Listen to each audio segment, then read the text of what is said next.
Good morning, good morning, good morning, good morning. So I wanted to come today. As you can see, my hair is nice and natural today, no more weave. But I want to come today. It's gonna sound crazy, but I believe that Lana Del Rey is a demon, and here is why. I am a huge fan of hers. I love her song. I only really know 3 of her songs, which were the popular ones: Young and Beautiful, Summertime Sadness, and Gods and Monsters. So I believe I don't mean to laugh, but I believe she's a demon because her songs are just very, I guess, challenging to God. And if you know me, I'm not a big believer in the white guy sitting up in heaven on a throne. So I believe in gods, like the Greek mythology, which they stole from Egypt. I believe that there were numerous gods, each had a quadrant or a certain thing that they, presided over. But to say that, listening to some of her lyrics, they're really challenging, to where she's kind of calling God out. And especially in Young and Beautiful, which I love, there is one part where she says, "Dear Lord, when I get to heaven, won't you let me bring my man?" So my thing is, okay, well, why would you have to ask if your man can come? If your man, if you're good, whatever, people say you go to heaven, blah, blah, blah. But why would you basically have to beg God to let your man in? The only reason you would have to do that is if your man's a demon, And then after she says that in the song, she just starts raving about his face and his body, and basically, saying, he's hot, so I want him to come with me. And people believe that sex and sexuality and the raunchiness is, devilish. Now, and that's not all. And that kind of connects to the other song, which is Gods and Demons, or Gods and Monsters. So she says, wouldn't you let me bring my man? So that goes to say, okay, well, maybe your man's a demon and he's not allowed, so you have to beg for him to come with you. So now in Gods and Monsters, the first line is, "In the land of gods and monsters, I was an angel, living in the Garden of Eden," or whatever. So it kind of says, okay, well, maybe she was an angel and her man was a demon or the devil or blah, blah, blah. And she's trying to petition for him to come with her to heaven. And now, since he can't go with her, she denounced being an angel and turned to the dark side. So that's my explanation. And if you ever listen to Lana Del Rey's music, it's the type of music you imagine playing if you're high and drunk and at a party, just sitting there, the music's playing and everything's going in slow-mo. That's the type of music that Lana Del Rey sings, and I love it, unfortunately. But there's so much with the words, the lyrics, and just the feeling you get when you're playing the song. And that's what leads me to believe she's a demon. She just really, to me, she just came out of nowhere, and which really everybody's like that, but at least you hear about the grind and the years and the months and all of that they put in to get this one song out there. But to me, she kind of came out of nowhere.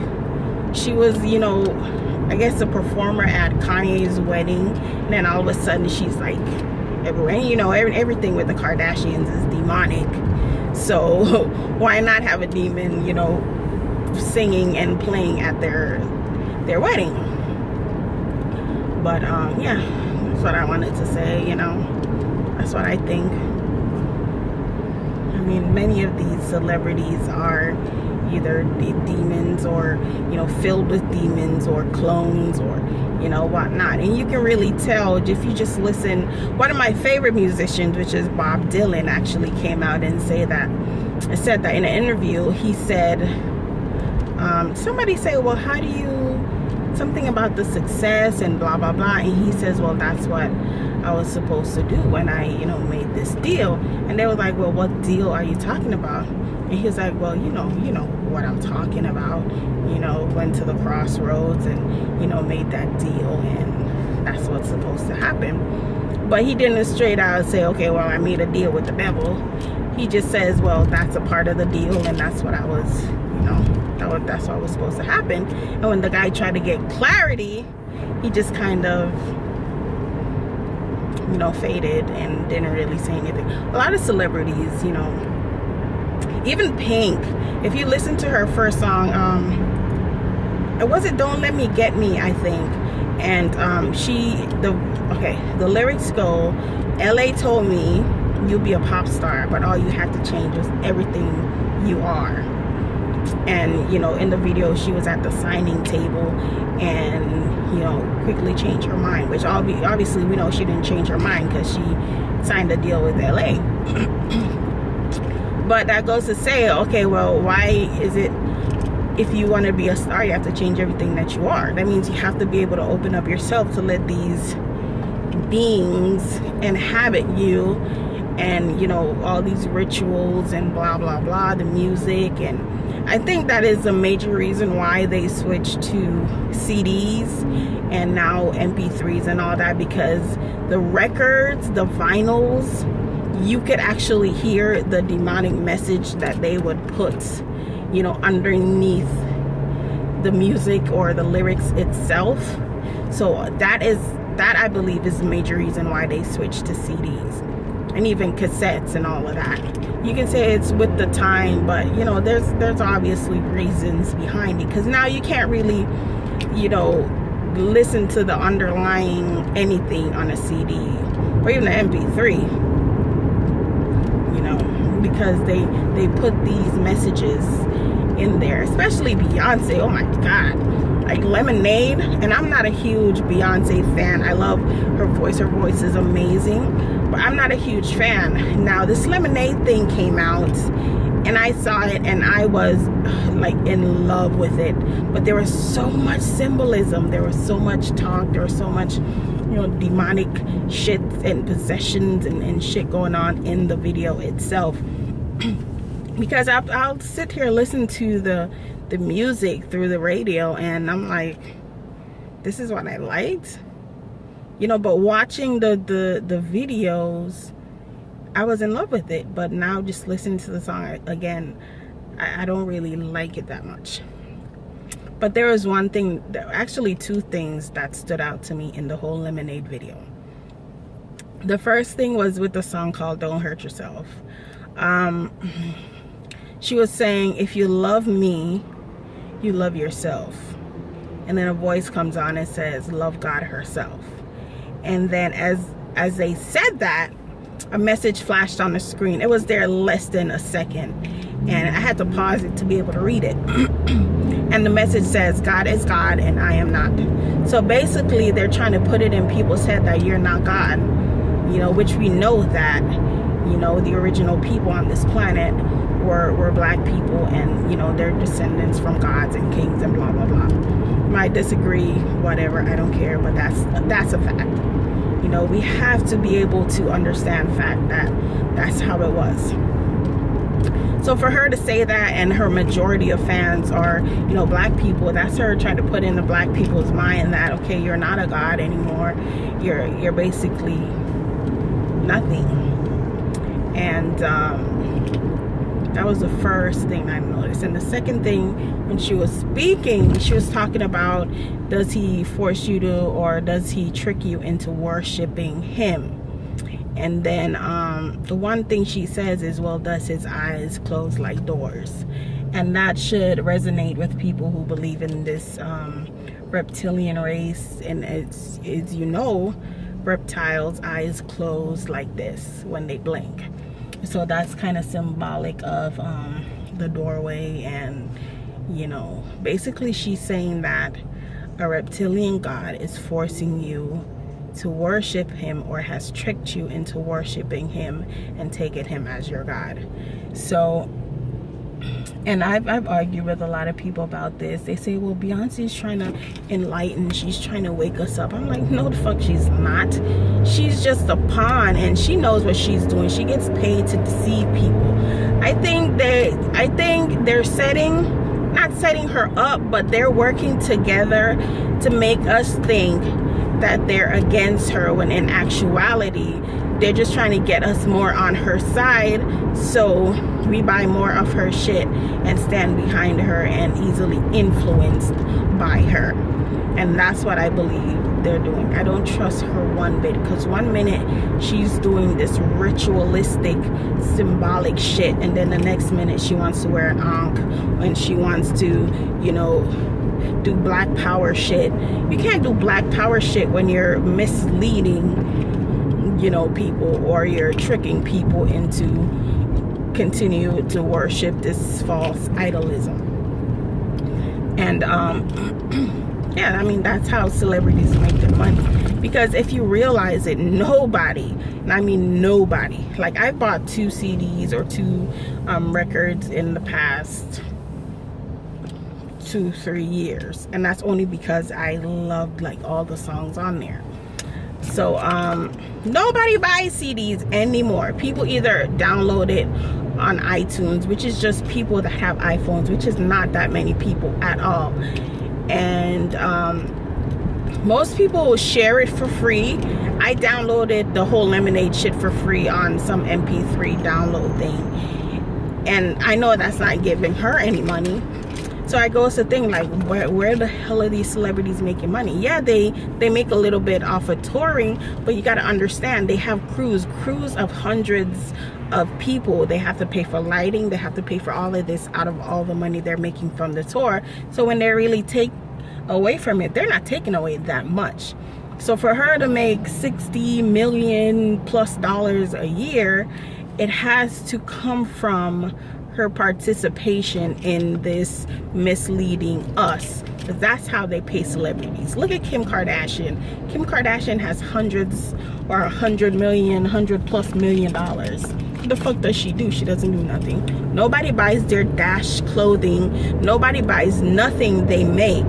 There's a handful of people that'll actually buy it, but it's not enough for them to make that much money and to make a whole family rich. You know, people buy her sex tape, but when everybody's bought it, how are you still making money from the sex tape? You know, I don't get it. So she's getting paid by them, and people always say, well, who is them? Well, they're them. I can't really explain it. They're a group of, you know, rich people that pay celebrities to keep us stupid, basically.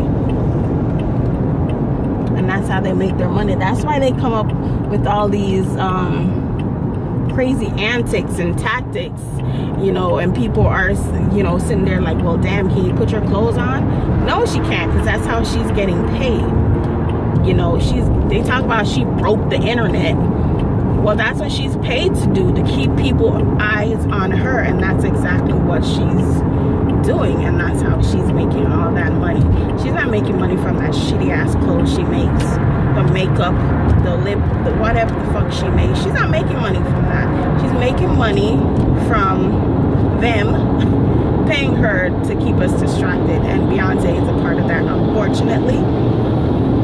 You know, because I did like her back in the day, but she's, you know, these celebrities, they're so talkative and happy when they first come in the game, and then all of a sudden they become this stoic, like dead behind the eyes. And that's why a lot of these other celebrities die very young, because they can't take it. Look at I Love McConan. Not a lot of people knows I Love McConan. He sings "A Club Going Up on a Tuesday," but it was so fucking annoying. But you know, not everybody knows him. He's just getting into the game, but he just quit. He said, I can't take this. And if you know, if somebody's saying, well, damn, the money isn't worth all of this deception, then you know there's something serious going on. But even DMX, once you go against them, they try to make you look crazy. They just killed Prince, and then they want to say, oh, it's from drug overdose. I've never in my life I know just about every celebrity has taken drugs, but Prince is one of these celebrities that I will never believe that takes drugs, no matter what. He's just one of these, he's like a mystical creature, and I don't think he'll ever desecrate his body like that with taking drugs. And then for them to just come out, oh, it's drugs. Well, Michael Jackson died, it was drugs. When Whitney Houston died, it was drugs. But you have these old rockers that are 70, 80 years old that admits to taking drugs all their life and still take the drugs, but yet they're alive and well. So why is it, you know, the black actors or, you know, musicians and blah, blah, blah are the ones dying from drugs, you know, when these men have been taking it all their lives and they haven't died yet. You know, there's something deeper going on, and these celebrities are paid to keep us stupid. They're paid to keep us distracted. They're paid to just keep our minds, you know, in this, you know, they call it calcifying your pineal gland, which is our human, this is our sensor which tells us that something isn't right and tells us to think and to question everything. And they're trying to close it off and calcify it so that we can't really use it. And they're doing that with the fluoride. From the air you breathe to the water you drink to the food you eat, it is meant to keep, to close that up and to keep you a zombie, basically.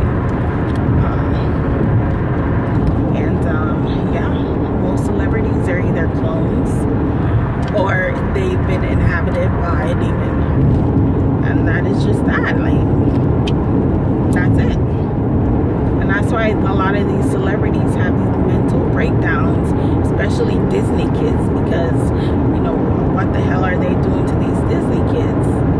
You know, once they leave Disney, it's like it's a whole nother monster. So it really should get us thinking and, you know, paying attention to everything out there. And I don't get how some people can pay $500-600 or thousands. Like Beyonce ticket was like $3,000 a ticket. Who the fuck has $3,000 to buy a ticket? Unless you're making like really good money. And most of these people that go are people that don't have this money. So it's like, where the hell are you getting $3,000 to pay for a Beyonce ticket? So stupid. But that is it. That's what I wanted to say. You know, touch on some stuff and call out Lana Del Rey because she is open about her, I guess, demonism and shit. So that's what I wanted to say because, you know, I've been listening to her Gods and Monsters, and the first time I heard it was on American Horror Story. Now that's a whole nother thing. That's gonna have to wait for another day because there's a lot behind American Horror Story too. But I first heard her song on American Horror Story, The Freak Show, and Elsa Mars sung it, and I fell in love. It was just the mood of it, and that I fell in love with. And you know, then you listen to the lyrics, and I was like, damn. And a part of it, the song says, well, me and God, we don't get along, so now I sing, no one's gonna take my soul away. I'm living like Jim Morrison. So, you know, no one's gonna take her soul away. What are you talking about? And then another part saying, like a groupie. She's basically calling herself out. She's saying, I'm like a groupie incognito posing as a real singer. Because life imitates art. Like, how much clearer can it get for people to understand what is going on? She's putting it out there. She's open. She's letting you guys know that I'm not the real Lana Del Rey. I'm a fucking demon posing as her, and I am, you know, I don't know. But thoughts. Tell me what you think about what I've said. I mean, if what I say you don't agree with, fuck off, because I don't care. You shouldn't be listening anyways, because why listen to something you don't agree with? But yeah, whatever your thoughts are, you know, let me know, and we can go back and forth and, yeah, that's it. Well, I'll talk to you guys later. Bye bye.